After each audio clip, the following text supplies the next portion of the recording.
Hey guys, welcome back for another episode of Wife Life. This is the life. I just made that up, but that also sounded like this is the voice. So I guess I can't use that. But anyway, I'm really excited because I have my mom here and she's amazing and she's really smart and I've gotten so much from her. So I thought I'm already stealing half of her material every time I get on here, so I might as well, bring her on. So this is my mom. I'll let her introduce herself. Hi, I'm her mom. I'm Michelle Sherman. I've been her mom for a long time, almost 30 years, which probably won't tell you that, right? Okay, so anyway, I'm excited. I've been married a long time, had a couple of kids, and learned a couple of things along the way. Happy to share some stuff. I understand you have some questions for me. Yes, ma'am. Okay, are you ready? I'm ready. Okay, so first question, easy. How long have you been married? 31 years. July 15th. Yikes. I know. It goes by fast. So this is good. Okay. Have you ever had to deal with insecurity in your marriage? Wow. Insecurity in a marriage.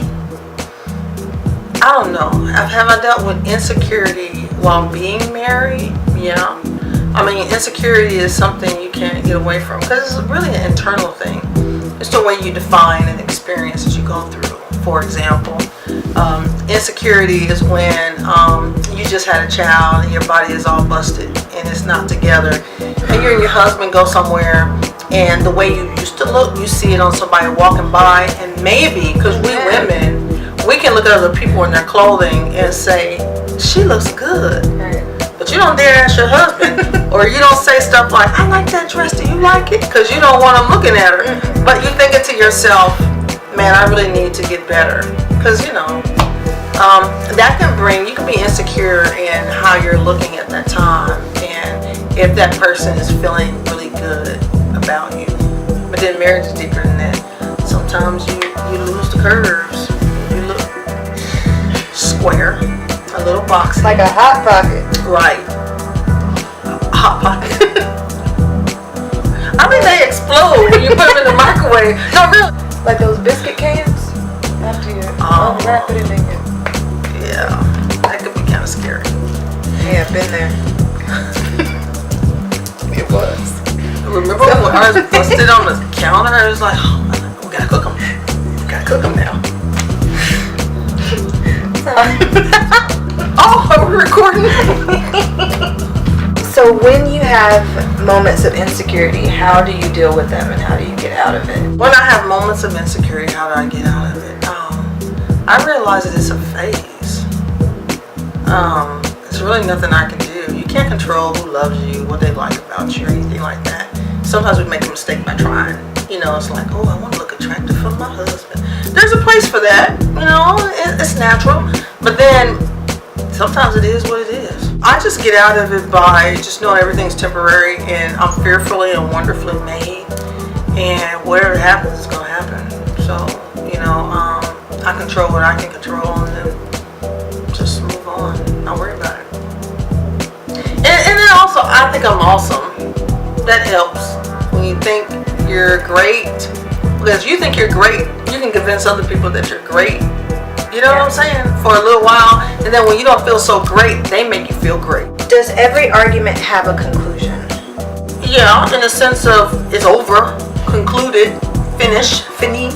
But the conclusion is not always together mutual. You're always going to have your own individual conclusion. Because whereas, let's just say, for example, you disagree on something and you say, okay, well, we're just not going to talk about it and it's fine. We're going to agree to disagree. Well, each individual makes a conclusion. You take it away. How do you stay calm during a disagreement? Who said I always stay calm? Well, okay.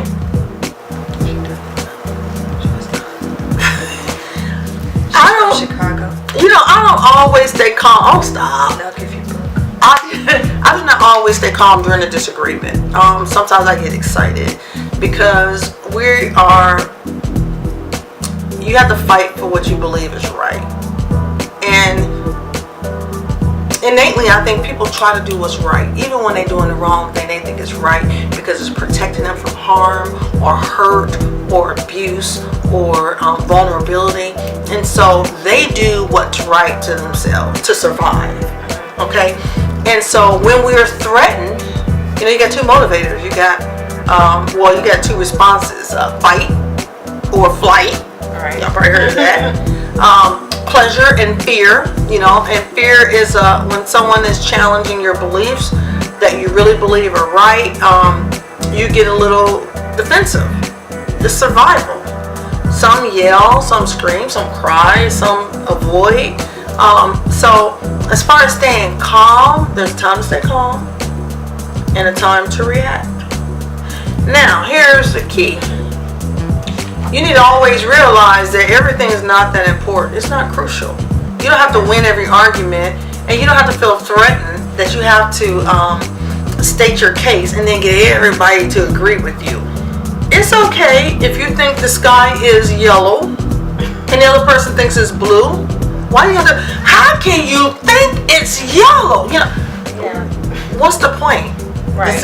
It doesn't matter. So when you reel it back in, you get excited, and you reel it back in, and you say, it doesn't even matter. Okay. And then you apologize. Always apologize. I'm sorry. I took that too far. I don't know what was wrong with me. I'm sorry. Oh, case closed. Conclusion. It would have been nice if you told me what the questions were. Oh. Right before you pressed it. Because I'll be sitting there going, It's more fun this way. Next question.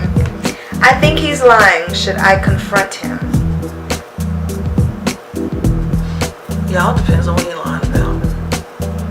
Because sometimes, men and women are different, and there's something called emotional intelligence. It's not necessary to call them out on every lie because they have to have ego and self-esteem, and you never know why. So, and you can call somebody out. You can call your spouse out in a lie without actually calling them out. That's another question. That's a really deep question. So you got to know when to say something, and then you always need to be understanding and be ready for what the answer is going to be. Are they going to say, well, if I had said that, you would have been mad at me? And then you're going to say, you don't know how I would have responded. That's everybody's response. Argument. You don't know. Then you have to overcompensate the fact that you weren't going to be like that. You're going to be completely the opposite just to prove that they were wrong. Oh, well, maybe that's just me. How do you let him make decisions that you know are wrong, but he's stubborn? Sometimes, you have to remember that when you get married, you help the other person make it to heaven, right? And your job is not to control what they do, it's to enhance their life, and their job is to enhance yours.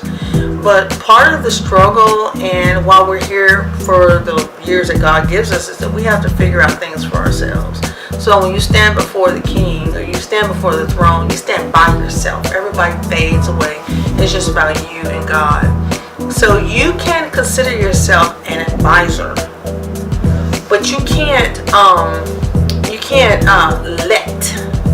let them make a decision, because that's wrong. If you are letting them, that's as if to say, I heard them, but I ain't saying nothing, because I'm gonna they gonna do what they gonna do, and I'm just gonna get out the way. And really, you're advising. So if you see them going down a wrong trail, you think that they're making a bad decision, you gotta know that God is growing them, but you still have to say something too.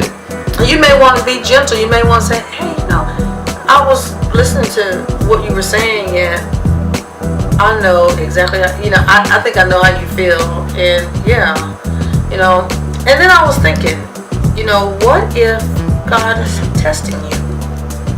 What if God is wanting to see if you're going to reach out there and do this or that? Now, if the person is stubborn, you can't live for them, You got to know that you're individuals and you enhance each other, you encourage each other to, love and good works, and if you let somebody do something without saying anything, you got to give an account for that.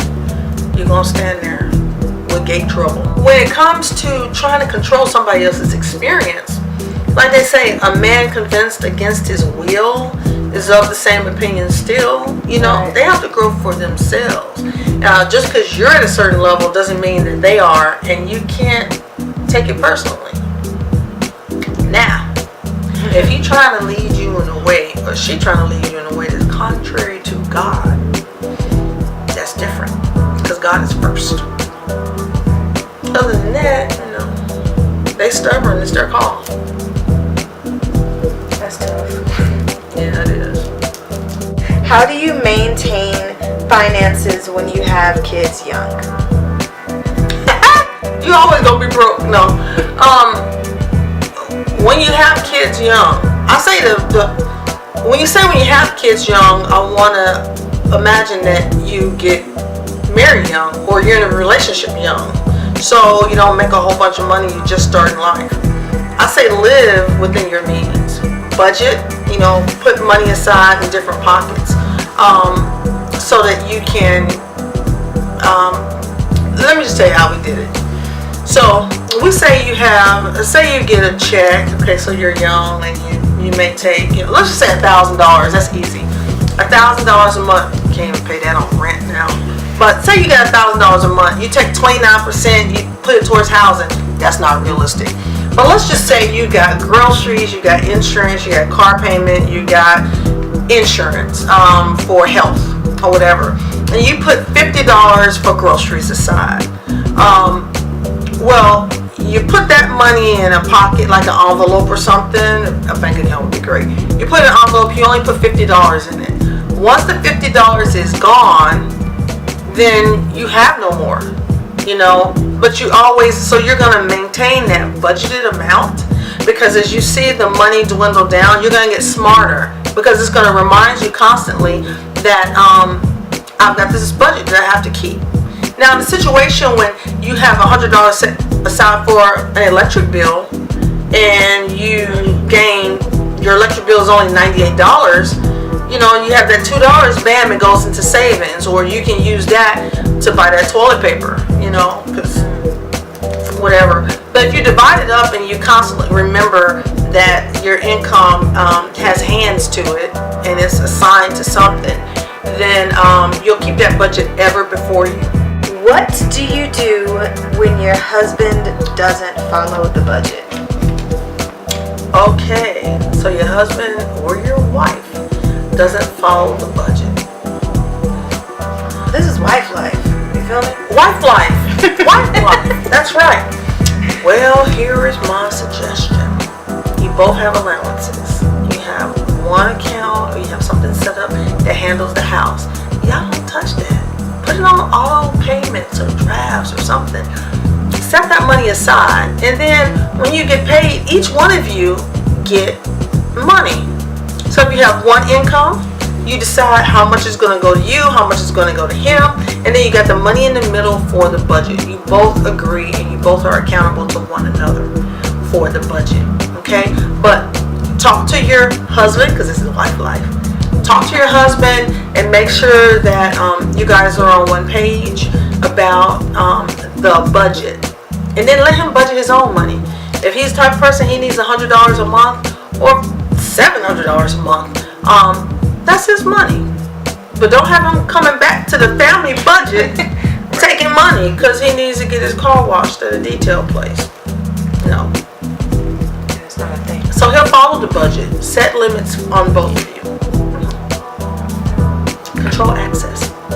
Control access. I know that the picture looks different now. We had to switch cameras because the battery died, because I didn't charge the battery all the way. Because I'm a mom, so I get a pass. And so the last question is, oh wait, it's not on here. It's on my phone.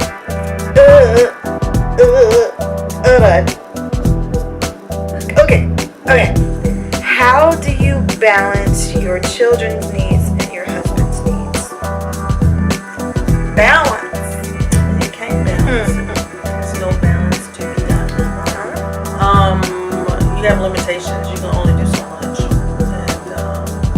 And your husband comes first. Now, that's a difficult concept, really, because you have kids. They were part of your body. They come out, it's like the wife takes the child, the wife takes the child. Anyway. Over there. The man is going to pick his wife, the wife is going to pick the child, and therefore you have balance. Bye, guys.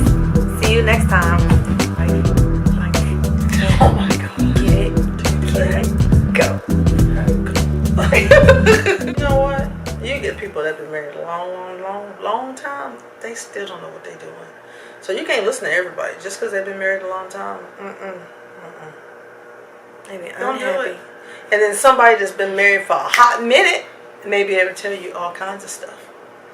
So test the spirits to see if they be from Christ, from God. That's a word. Because people have you alone and bitter. And just like them. Mad. You talk about what happened? What happened? You see them in the grocery store. You're the one. You told her. You told